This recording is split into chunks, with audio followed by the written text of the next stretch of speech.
Good evening, everyone. I'm Muskan, and I'll be your host for this session. So, gives me pleasure to welcome our next distinguished speaker of the session, Mr. Beerud Sheth. Beerud Sheth is the co-founder and CEO of Gupshup, a conversational messaging services company, which is now a unicorn. Gupshup is the world's leading messaging and bot platform that has been used by many developers and handles nearly 4 billion messages per month.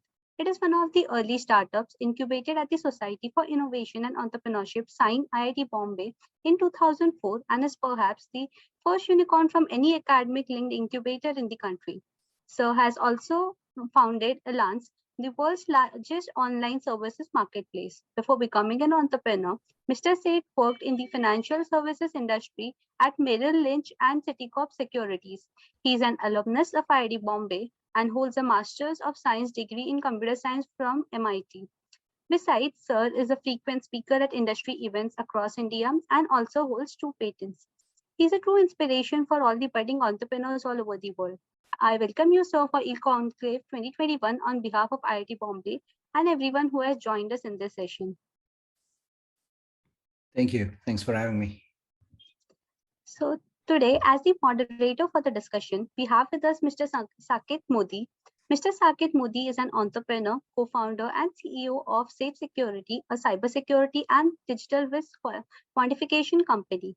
Safe Security, earlier known as Lucidist, was incubated at IIT Bombay. So, Mr. Saket, I would like to pass on the command for the session to you. Thank you.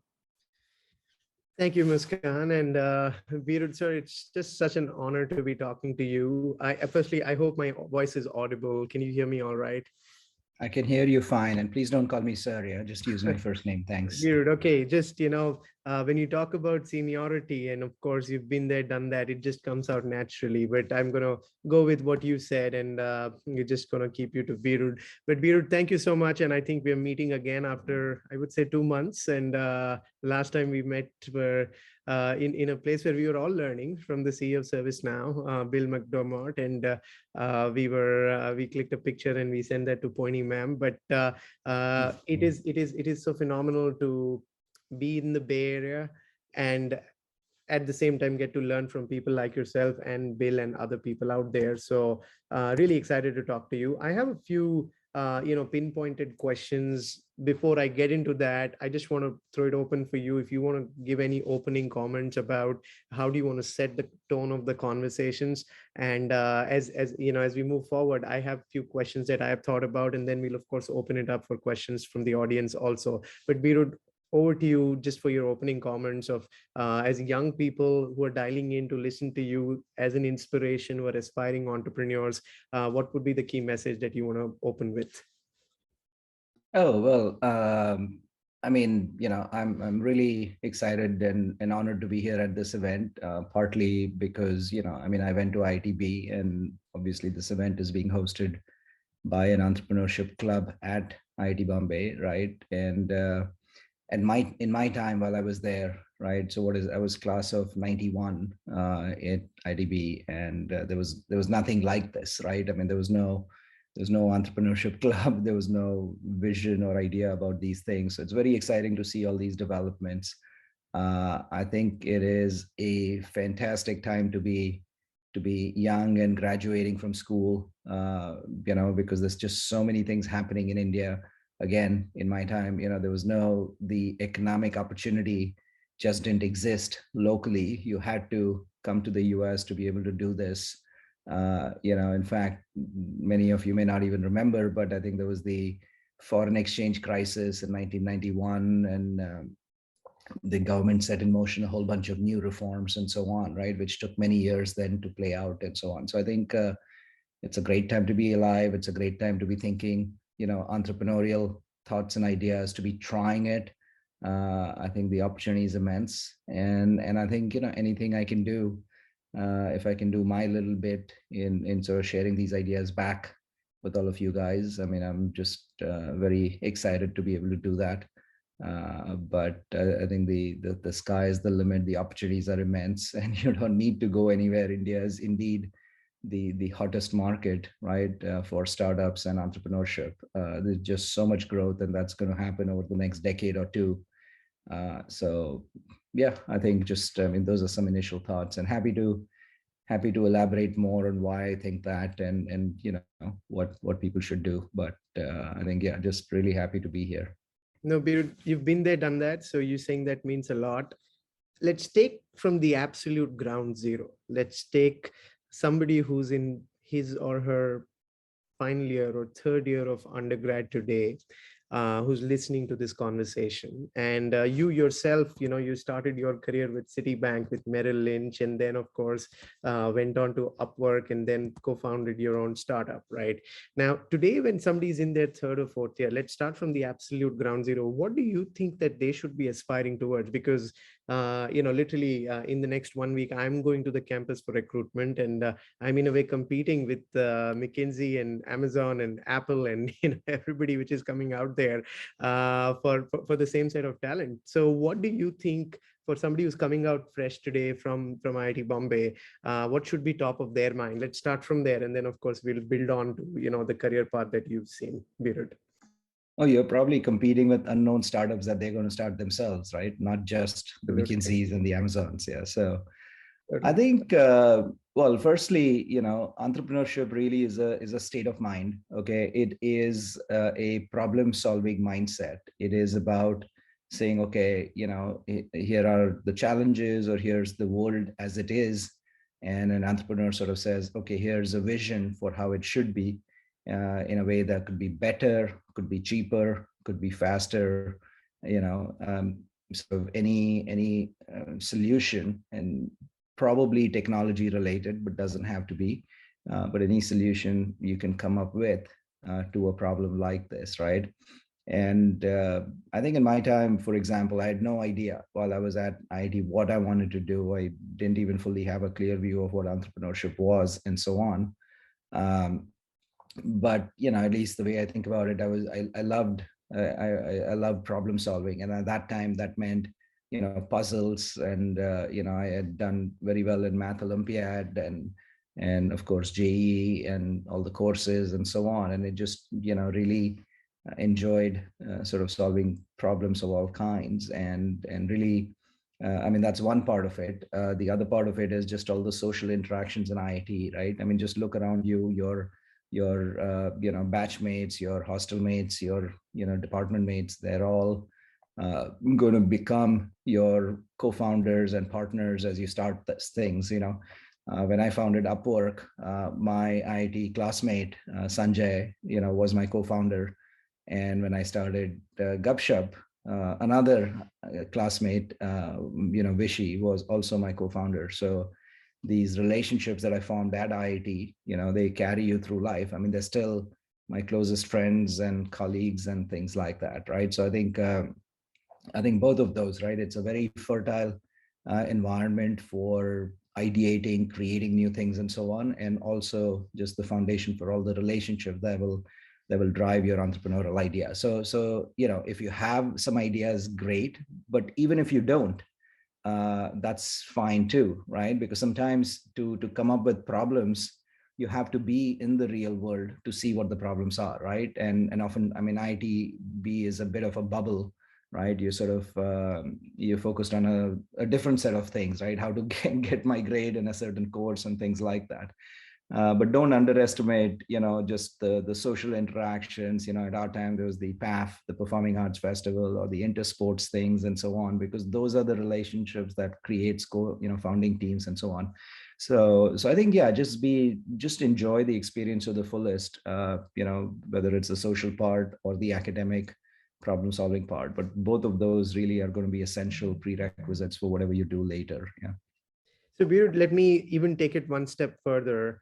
And, I'm an undergrad graduating this year from IIT Bombay. I have McKinsey, I have Google, and I have a startup idea.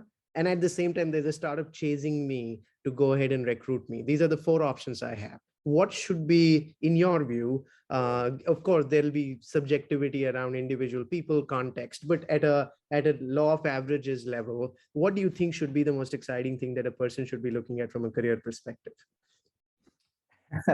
All right. So firstly, there's no simple answer. This is very subjective. I think there's a lot of reasons. So firstly, when it comes to entrepreneurial opportunities, if you have strong conviction, you really feel that this is an exciting opportunity. And look, the challenge sometimes is an entrepreneur always assumes if it's their idea and their baby, they tend to overestimate how powerful or how significant it is, right? And it's hard to be objective about something that you've come up with yourself. So get feedback, get advice, get ideas from others. Find mentors, people who've done it before, who can give you some specific advice on that specific thing, right? So there are situations where that idea is important enough and worth it, and you should go try it. Or sometimes it might be done, it's been done before, it's been solved by others, and it's just yet another thing, and it might make sense to not pursue that at that point in time, right? Like I said, getting some real world experience with problems might be useful and help you there, right? So unfortunately, there's not a simple answer. But in general, what I will say is this, right? The risk of failure is so small. What's the worst that can happen? Let's say you start something, or you join a startup and it sort of fails. It is one of the hottest markets out there. And your IIT background or education is not going to go anywhere. It's still there with you. And in fact, you become even more sort of precious commodity in the recruiting market, because now you have startup experience, right? You've actually experimented, you've tried something new, and you're worth that much more, right? So there is no failure. I mean, if you succeed, it could be a unicorn, and if you fail, you're that much more valuable in the job market anyway, right? So I think this is an awesome time to be trying out new things, or to err in favor of either joining a startup or starting something yourself, right? But I want to be careful. I think not all ideas are bound to be unicorns. The infant mortality is very high for startups. Very few startups succeed. The odds are heavily against you, right? So it's really, I mean, it just depends on a case by case basis. Not a simple answer, but the environment has become so much better. Maybe the last thing I'll say is, like I was alluding, it's a great time to be an entrepreneur in India right now, because India has such a low base of technology, right? If you just think about it, if you look around you, and you compare it to, let's say, what happened in China over the last couple of decades, or what happened in US even before that, right? You've had a lot of new ideas and new technology and new things that came up and sort of digitized and automated it, right? And in a certain way, there's a grand digitization of India underway, right? That's happening right now. And the opportunities are immense, and you can't, India is a unique place, as in you can't literally just take an idea from US or China, copycat it and replicate it. In some cases it may work, in some cases you got to do it differently, right? I think you can't just take Uber and create an Ola. You also need to solve for auto rickshaws and car ownership and so on.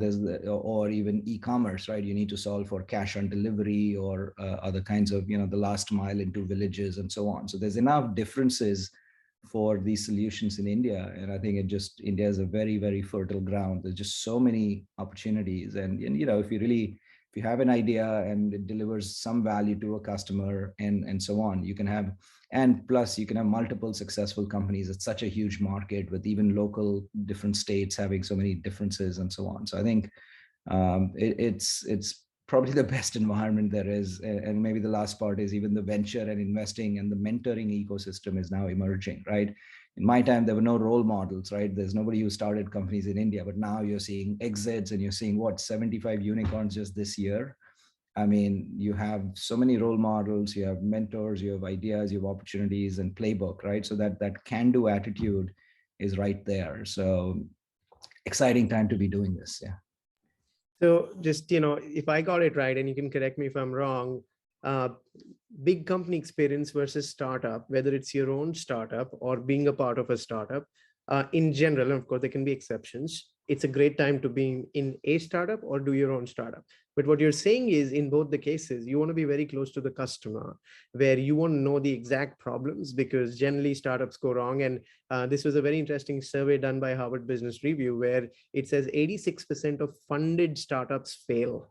And again, their definition of failed was where an acquisition did not happen, or they did not go IPO. So 86%. So there's a very, very, very high mortality rate. And this was funded startups. Forget about if you add the non-funded, of course, the number goes very, very high. So extremely valuable, part there, Beerud. But when we say that the risk is very low, let's talk a little bit about the risks also. And if you're comfortable, look, you've been super successful. You've done multiple startups, and clearly, you're somebody who's lived the American dream, and, you've come from India to the US and done things so successfully, Beerud, and you're a role model for so many of us.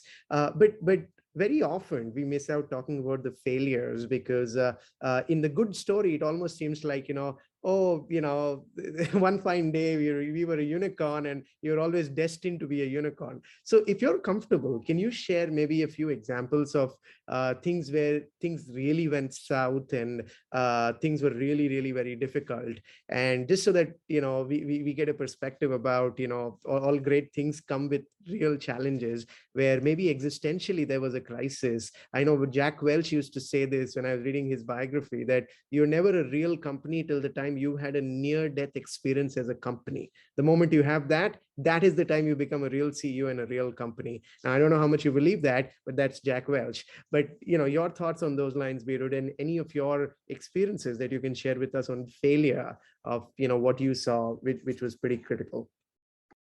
Oh, absolutely. I think, entrepreneurship is in some ways like the hardest way to make money, right? I think it's extremely stressful. It's a roller coaster ride with lots of ups and downs.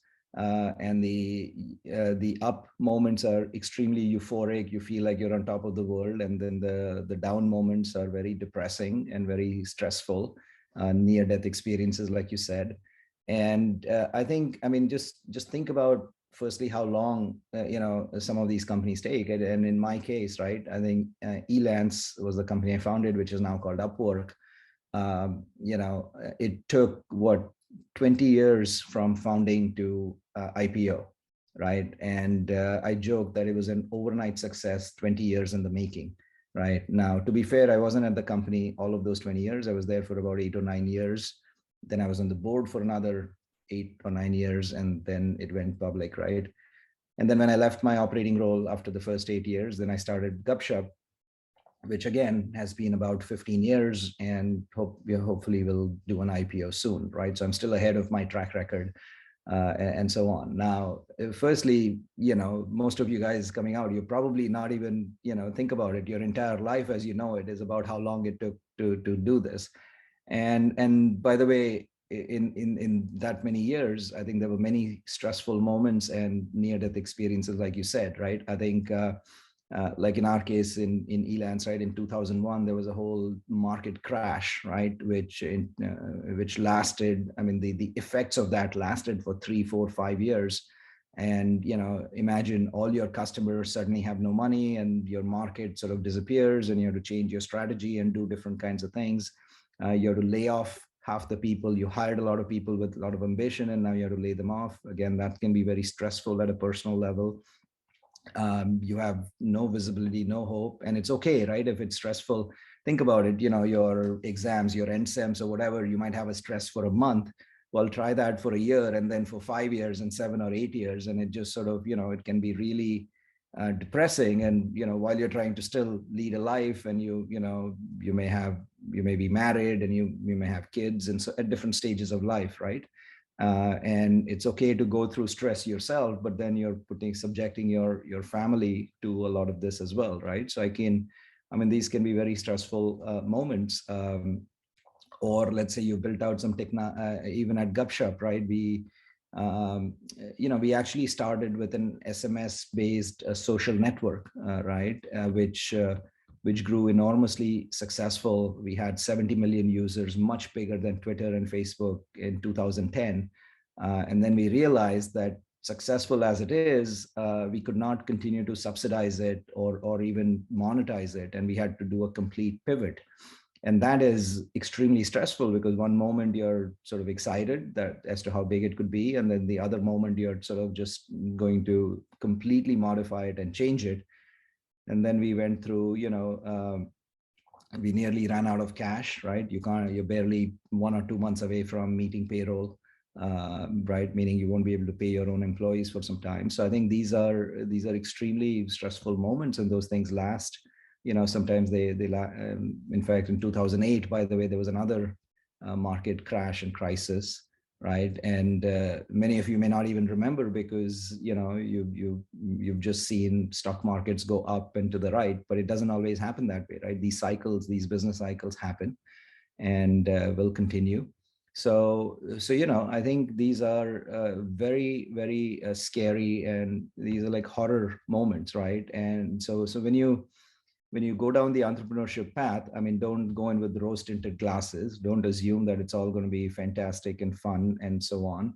I think there's a lot. It can also, screw up with your personal relationships, right? Because all of this business stress can translate into stress with your co-founders, stress with your family, and so on. So this is certainly not easy. And you really, I think maybe we'll talk more about it, but just your own mental fortitude, your mental strength and your balance. I mean, you have to be very cool about it, saying, look, I think you just have to stay balanced around it, saying it's not my fault. I'm going to control what I can and not worry about what I cannot control. And the one thing I'll tell you is, for all the advantages that IIT provides you, one of the biggest disadvantages it provides you is the fact that, like, think about it. All of us have come through great odds to succeed, get through JEE and be where you are. And you think, oh, okay, if I'm smart and if I work hard, I will succeed. Well, in the startup, and that's true, right? In the academic life, but that's certainly not true in the business world or in the entrepreneurship world, where everybody is smart, everybody's working hard, and still most startups fail. And then if that can be a very big personal shock, right? I mean, you sort of suddenly say, oh, wait a minute, how could this happen, right? And then you compare yourself with your friend who took a job and is now getting promotions and is getting a hefty salary, and here you started a company and then 3 or 5 years later it just completely failed, or you're struggling and so on, because it's not in the real world. There's a lot of other factors that can determine success, and there's an element of luck as well, right? Can't deny that. So it can be challenging because it's the rules of the game have suddenly changed and so on. So which is why you find a lot of IITians will say, you know what, I'll just stick with the job because it's sort of the same thing. If I work hard and keep doing better, I'll get the promotion. But as an entrepreneur, it doesn't happen, right? You could work even harder and you try even smarter, but you still have failures and so on. So I think that that willingness to fail, the ability to take a hit and to get back again and saying, okay, it's not like I'm any less smarter, and it's not like I'm any less hardworking, but it just didn't work out, or I didn't anticipate the market change. I didn't anticipate what a customer would do. I didn't anticipate a new technology transition, and so on, right? So I think it can be very, very stressful. And what happens as an entrepreneur, you are exposed to the market forces, right? Unlike when you take a job, somebody else is worrying about the market. Somebody else is exposed, dealing with investors, dealing with employees, dealing with the market forces. And oftentimes people inside are kind of insulated, right? But as an entrepreneur, you're exposed to everything, to the rejection that comes up, to the, market changes and all that stuff. So it can be, it's certainly not easy. And by the way, if this has scared a few people away from starting their own companies, maybe that's a good thing, right? That's not my intention, but I think it is important to be realistic about what this means. Yeah. This is super helpful, Beerud, because you saying this actually brings home the fact that while a lot of entrepreneurship can look very, very cool, and the output might look like people are floating in money and only on the cover pages of magazines. There's a lot more that goes in. Beerud, if you were to give advice to yourself, right? I mean, your first startup, and you said it took 20 years, right? And I know of a non-revenue generating startup that just got funded last week, valued at $500 million. And there's so many examples where startups less than say a year or 2 years also become unicorns, right? And very rightly so. Some places the amount of time is shrinking because the time to market, the time of validity is actually becoming faster and faster. So not everything looks like a bubble. Some of it might still be, but some of it might be genuine valuation. So if you were to give advice to yourself, looking at the delay and at the same time the failures which happened, what would be that piece of advice that you would give yourself 20 years back when you were starting, that you think would have changed your trajectory at that time? It might be a different time, but based on what would be those 2 or 3 things that I definitely want to keep in mind? Number one, number two, number three, in terms of the team, in terms of customers, in terms of advisors, investors, or all of the above. Your thoughts on that, Beerud? Yeah, I think firstly, the fact that these companies are getting high valuations and so on is a great sign, right? In some ways, I think it does. It's an opportunity that I think young entrepreneur, any entrepreneur should absolutely take advantage of, right? We've been doing big funding rounds and so on because ultimately to create startups, I mean, capital is an important part of it. Okay. But it's not the only part of it. I think any entrepreneur who assumes like that company, right, got a $500 million valuation, so now I've arrived, or many of the magazines, they'll ask me all the time saying, oh, now you've achieved unicorn status. I'm like, yes, but this is not like a irreversible process, right? It's not an irrevocable milestone. I could become a non-unicorn tomorrow if I suddenly in my head assume that I'm smarter, I'm better off because I achieved this status. You have to continue, you have to continue delivering, developing, and so on. And I think if you get carried away, if even for a moment you make the mistake of thinking that, oh, you've arrived, you've achieved, then I think that's the starting point. That's a recipe for disaster. So I think you really have to be careful about, focus on building business value, and the valuation will follow, right? Valuation as an outcome, and it's not sort of a creator of success. It's a way to measure success, right? So I think the advice, the advice to my younger self would really be that, which is take advantage of the funding markets and the opportunity, but that doesn't, that's not a sign of success. That's a contributor. That's an input factor to success. That's not the definition of success, right? So I think really, the way I like to think about it, the only reality is the customer reality, right? Does the customer love your product? Are they using your product? Are they paying for your product? And so on. And that's a very hard thing to achieve, right? Because when you're creating something new, you might be excited about it, but many times your customer might say, look, I'm busy, come back later, right? Meaning, and if they say that, then that's not an important enough solution to them, or I don't have time to worry about this, or I'm not going to pay this much for it. Well, all of those are indications that your product is not ready, or it's not critical, right? Another sort of Silicon Valley standard way of thinking about it is you want to build a painkiller, not a vitamin, right? Meaning when you have a headache, you'll pay any amount to go buy the painkiller to solve that problem. But if somebody comes and tells you, hey, here's a vitamin you keep having every day, and in like 5 years you'll be stronger, you'll be like, okay, I'll worry about it later, right? Let me just focus on what I'm doing. So it has to be an important problem and so on. And I think, focusing on that and building it up takes a lot of time and effort. I think surround yourself with good advisors, good mentors, people who have seen it. I think,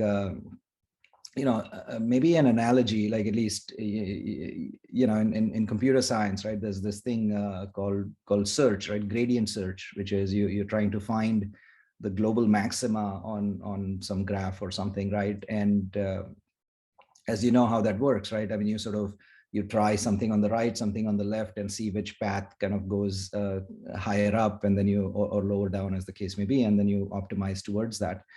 And developing a startup is a little bit like that, right? It's sort of, if it's new, if it's a copycat model of something, then you already know that it works or how it would work. But if you're trying something innovative that nobody else has done before, then it's a little bit like, you're sort of blindfolded in uncharted territory and you're trying to, let's say, climb a mountain, right? And you need to go to the top, but you can't see anything. And what you do is you take a step to the right, a step to the left, right? You're experimenting with different things, and whichever way it goes up, you say, okay, this must be the path that leads to it. And then to speed up, maybe you get 10 of your friends to also search for, do the same. And then once somebody finds a step up, then you kind of do more of it, right? So I think it's a little bit like that. And because it's dark and because nobody can see, you don't have that visibility, it helps to have mentors, advisors, investors that have done it before, that can guide you, saying, okay, look, here's a way to test your idea or to iterate over it quickly, or this path is a more likely path of success, that is a less likely path. But anybody who claims they know everything, I mean, that's just not true, right? So really you want to, one thing I found is, as a seasoned entrepreneur, I can anticipate problems. I can see some patterns. For example, you hire the right people with the right kind of attitude, right? Not just for the resume. They may be great at a particular thing, but if they don't have the right mindset, then that can be a recipe for failure. Or sometimes when you're doing deals, right, with investors or with customers and so on, some terms, you may not think about it, but there could be a problem in the future and so on. So being able to anticipate, right, things that can become problems in the future is where it can be very helpful. So I think really, no one can go alone. You have to build a team around you, your co-founders, other employees, mentors, investors, advisors. I think that's what it takes.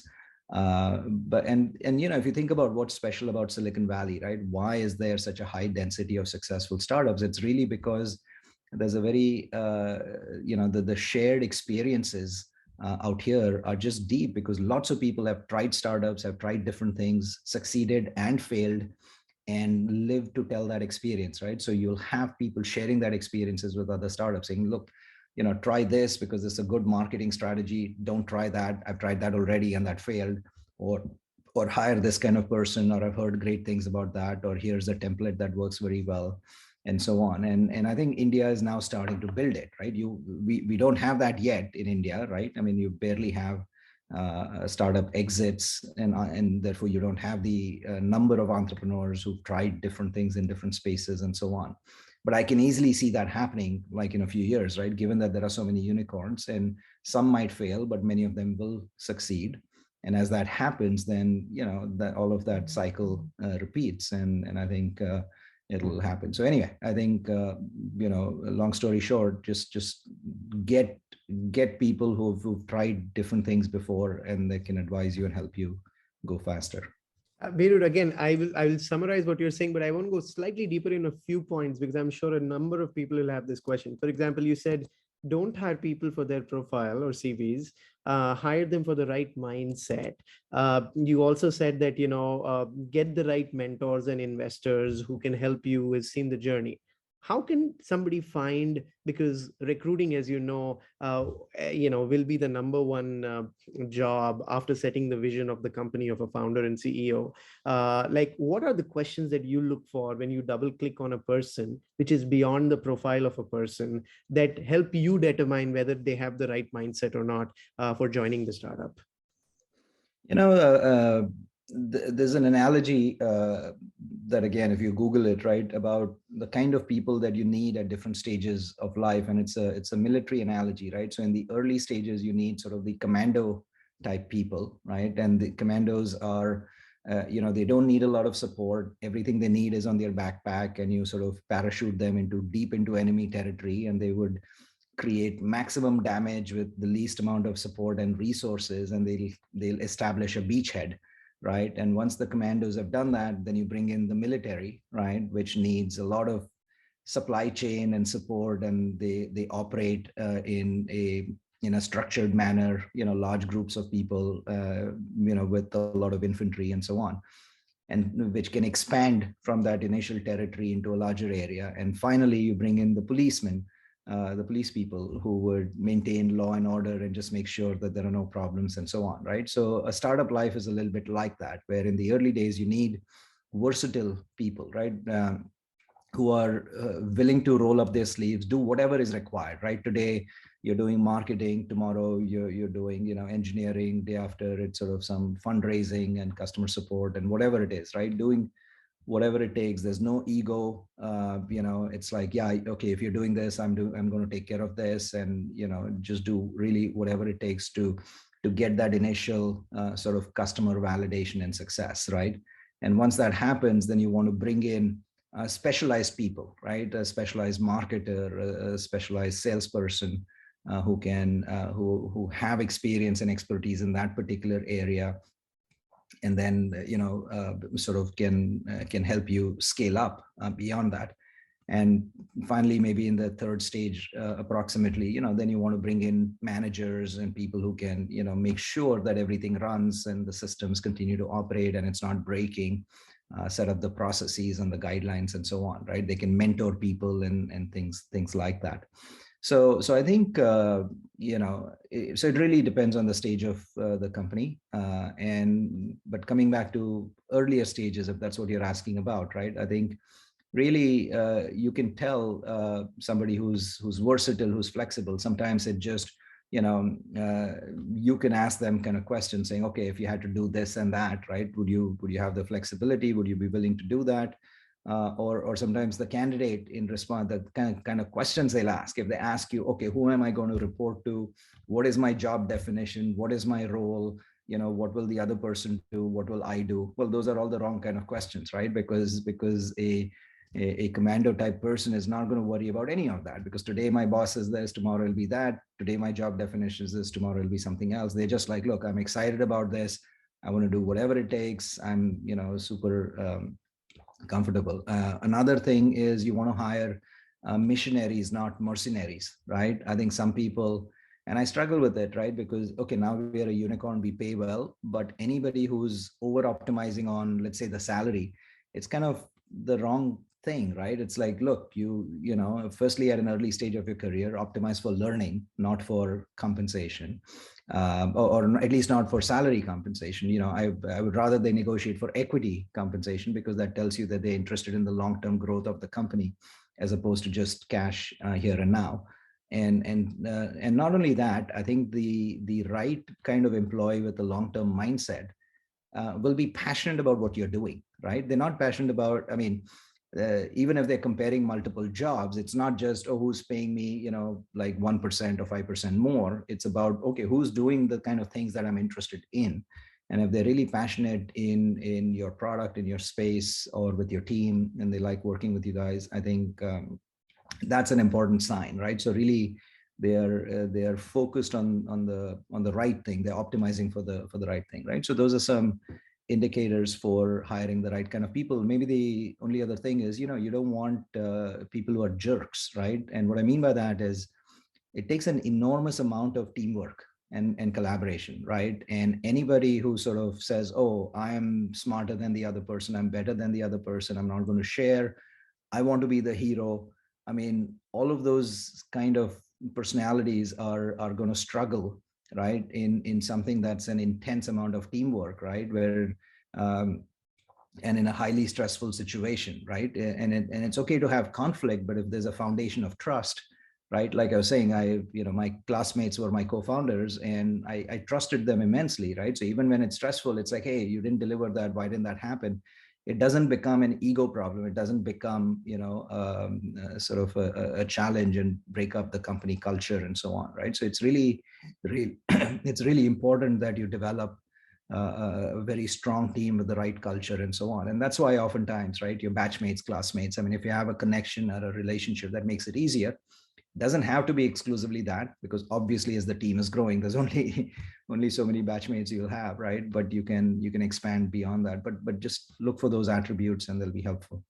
But Beerud, the uncomfortable question there is, what happens when you go with a batchmate who is not performing again and again? and owns equity of the company because you thought the person would perform, because you so beautifully pointed out that all the three stages, you need brilliant people. There is no doubts on that, right? Whether it's the commando, whether it's the army, whether it's the police, you need brilliant people for sure. But you're talking about a different role at each place, and everybody's not meant for every role, right? So if you can give some examples, maybe from your startup or from what you've seen, because how difficult is separation? Because I remember coaching, again, this was one of the startups founded by, two young people, computer science. They graduated, I think, 2 years back from IIT Bombay. And they literally came and stayed with me for 5 days because they were going through a very bad fight between both of themselves. And one person just said, I can't take this anymore and I have to leave. And it was very, very stressful for both of them. The company, I would say, went back by at least a year versus if they were working together, what they could have achieved. They were both brilliant, but they just couldn't work with each other. So if you want to share a little bit about that, because that's the place where you, at least people want to know about the possibilities of when it goes wrong, what are the expectations they probably want to set from the very beginning. That would be very helpful, Beerud. Yeah, well, and to make it even worse, sometimes you may need to fire yourself because you are not Exactly. the one who's at that stage, right? Not just somebody else. You may be the problem. I think, I'll use a different analogy, right? When you start a company, it's like having a child. Now, the problem with that analogy is most of you may not have children, so you don't know what I'm talking about, except sort of in theory, right? But this is not a theoretical thing. It's really, you have to experience it to really understand what I'm saying. And the point is, when you create a startup or a company or a business, right, it will soon have an identity of its own, okay, which is different from you and your identity, right? When people have kids and the kids grow up, many parents often don't realize that, hey, this is a different person with different interests and different objectives, and they're not going to become a doctor because you were a doctor, and they're not going to do this because you wanted them to do that. They have ideas of their own, and they have passions of their own, and they want to do different things, right? And all of us know what that means. As scores of Hindi movies with these sort of storylines. Well, it's the same challenge with startups. When you build a startup will have a need of its own. And maybe on day zero, you were the startup, right? You and the founding team, you are essential and integral to the startup. But as the startup grows up, as it becomes bigger, it has a mind of its own, and it has needs of its own and requirements of its own. And then it needs, as it scales up, it needs a military person and a police person. But what you're interested in may be different from what the startup needs, right? For example, you like doing the initial stuff, the fundraising stuff, the hacking the product and this and that. But when a startup becomes bigger, you can't have hacking anymore, right? Because existing customers, right, they're depending on your products and it can't break.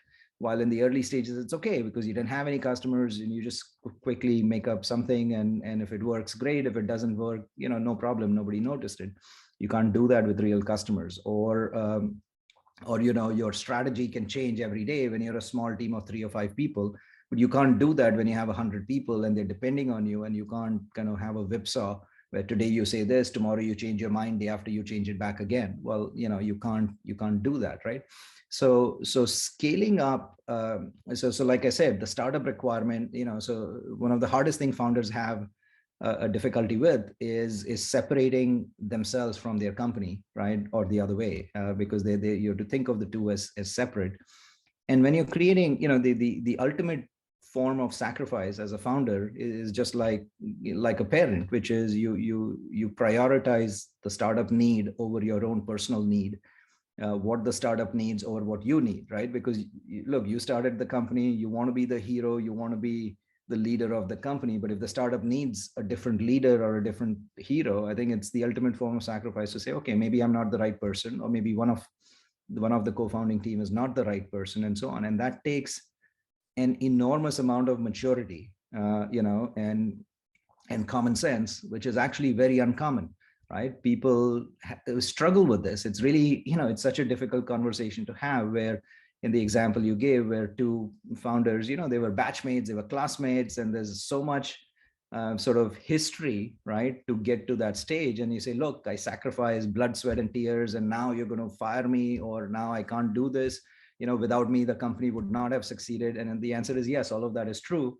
But the way it ran so far is not the way it can continue running. The future has to be different, right? It's sort of thing. And again, like the parent analogy, right? In the first year, the baby could not have done anything without the parent, and they were completely essential. But when the kid is ready to go to college, the parent can't say, oh, wait a minute, I'm going to come with you, stay in the room and take care of everything. It's like, no, it's a different stage of life. It's a different stage of growth. And the startup or the child needs that independence, needs that freedom, needs that scaling up, and a very different set of priorities. So I think these are, I think it's a longer discussion, and don't want to go into all the details, but I think the main point is that maturity or thinking about the startup or the company as different from you, trying to understand what the startup needs. And this is where, right, I think this is where having advisors, mentors, investors can help. They may not always be right, I can assure you of that also. But if somebody has seen this pattern multiple times and they've seen it across multiple companies, then there are certain sort of guidelines or rules of thumb and so on, right? Because a person who started the company may not even know what a large company salesperson looks like, what a large company leader looks like, because they've not done it, and you can't know. And yeah, you can read about it, but that's all in theory. In practice, you may not understand it, right? So I think this is where surrounding yourself with advisors, and sometimes there may be tough advice, right? And you have to kind of deal with that as well. And I've gone through all of this, right? I think like Elance, I founded it, and then we hired another CEO who sort of, because he was going down the enterprise path, and I wasn't the right person for the enterprise thing, and that was fine. And then I sort of started this other company, and this other company, we had co-founders.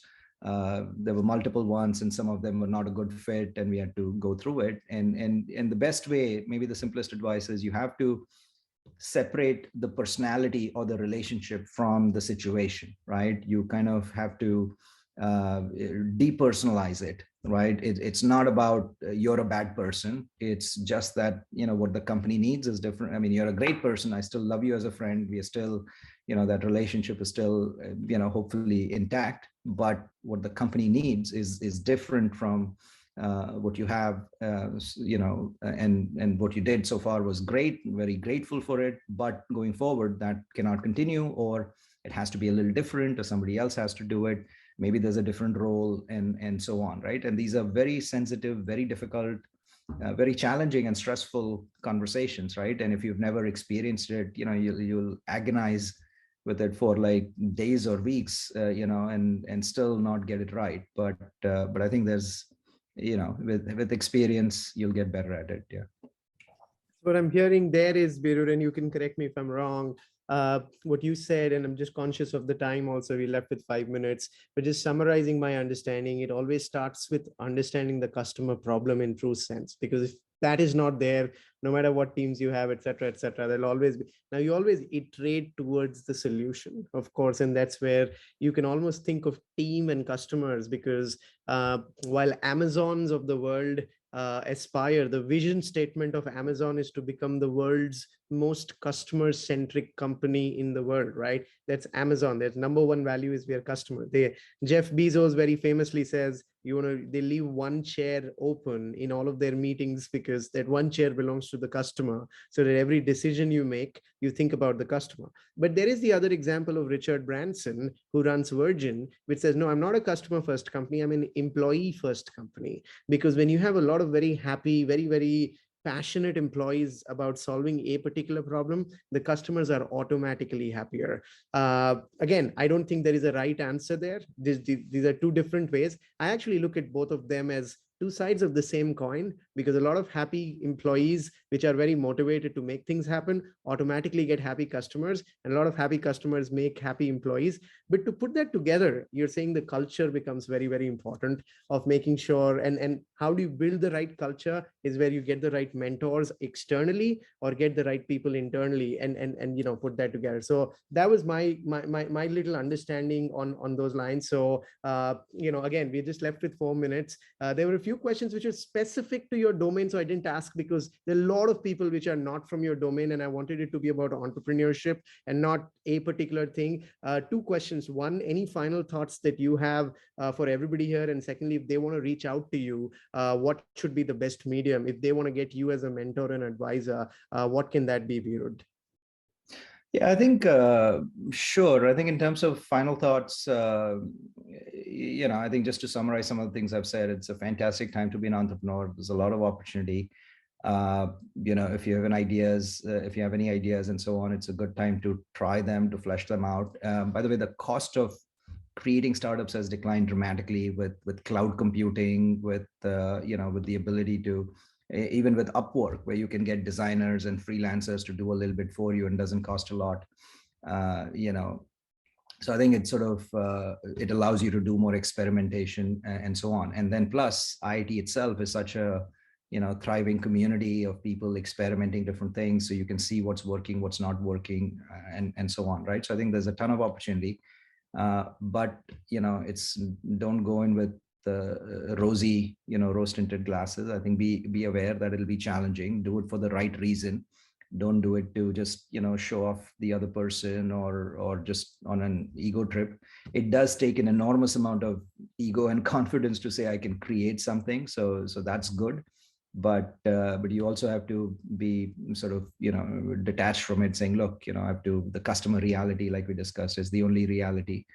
If you get funding, I mean, absolutely, that makes it easier. It reduces some of the other risks, but don't assume that your valuation is it, right? Because you still have to build a successful business model. You still have to get the exit, which is still a long time away from just the funding round and so on. I think, a lot of it varies case by case. So you kind of have to look at it in your own domain. I think even the example of Amazon and Virgin that you gave, right? Virgin almost always has sort of copycat models, but they execute brilliantly, right? They'll create another airline, they'll create another record company a long time ago, or where these are established business models, so there's no risk there. It's really just, if you have happy employees, that'll be a better model. Amazon, on the other hand, they've always innovated new business models, right? At its time, e-commerce was completely unknown, or cloud services at its time was completely unknown what it meant. And there, you really need to, the customer thing is much more important, because you have no idea what to build. The customer will guide you and tell you in terms of what to build, right? So it really, like I said, it depends on the context. Also, some of the advice I gave, right? I mean, you can't take it literally. It may or may not apply depending on the situation. I think, in some sense, I'm happy for Gupshup to be sort of a role model. If a lot of IITians think, look, okay, if he could do it and he was just another IIT guy, then, no, and same for, let's say, Nandan Nilekani, or so, they were my role models. But it's great because you can feel like, oh, if they could do it and they're just like me, then I can do it as well. So that's great. I'm very reachable on LinkedIn, probably the best, Twitter as well, and so on. Or even email, right? Just Beerud at Gmail works. But it's, I just want to warn you, right? I get a lot of incoming emails and so on, and can't always respond to every one of them. But still, no, the intent is there. I want to be helpful as much as possible. But learn from this. There's so many professors, so many entrepreneurs. I think there's many other IITians, and not even non-IITians. I mean, I think there's no monopoly on good ideas among IIT, right? So there's a lot of things out there. You have to just have this learning mindset. Maybe the final phrase I'll leave it on is you to be sort of humble and hungry, right? Hungry to achieve, to accomplish a lot, but humble, enough to be willing to learn, to try out things, to not sort of focus on your JE rank, because it doesn't matter in terms of what you need to do and so on. But go do it, or team up with somebody else who's doing it and so on. I think I think in this next phase of India's growth, I think IIT could be a very significant contributor through entrepreneurship, right? What Stanford has done for the US economy, I think IIT could certainly do that for the Indian economy, and may 1,000 startups bloom. I think that's my heartfelt wish, and I'm happy to enable it, support it, and help it in any way I can. Certainly, on those lines, NASCOM has this dream of 10,000 startups coming out of India. I think, Beerud, that's what you're talking about. And I think, as you said, unicorns, and these days unicorns have become, and I heard these new terms called popcorns and babycorns, and now they've called decacorns, right? Because there's so many unicorns. A decacorn means if you're $10 billion, you're there. So, but I learned a lot from this session. So thank you so much, Beerud. Again, I run a 200-member team, and there is just so much insights when somebody talks to somebody like you, who's been there, done that in every way. On the culture side of things, one of the things that I just wanted to wrap up with and give away to everybody that we've learned, and remember, I keep making so many mistakes as an entrepreneur myself. I'm just attaching a link on the chat. It's our own culture deck. I run a cybersecurity and data science startup based in the Bay Area, Palo Alto, and of course, running globally. So look at it if people want some playbooks, because that's built based on a lot of learnings and mistakes that we've made. Feel free to go to that. It's a public document of 102 slides. So there are 102 slides of our culture deck of how do we do things, because it becomes the core of what we are doing. But super insightful talking to you. Thank you so much, Beerud, for your time, and super insightful. So thank you so much. Muskan, I see you have joined in also. I will hand it over to you for the next session. Thank you, Beerud sir, for joining us today, taking out your time. Thanks for having and me. sharing Really your appreciate it. experiences. And thank you, Saket sir, for making this experience more interesting by bringing in a set of wonderful questions to us today. Thank you. Thank you. Thanks.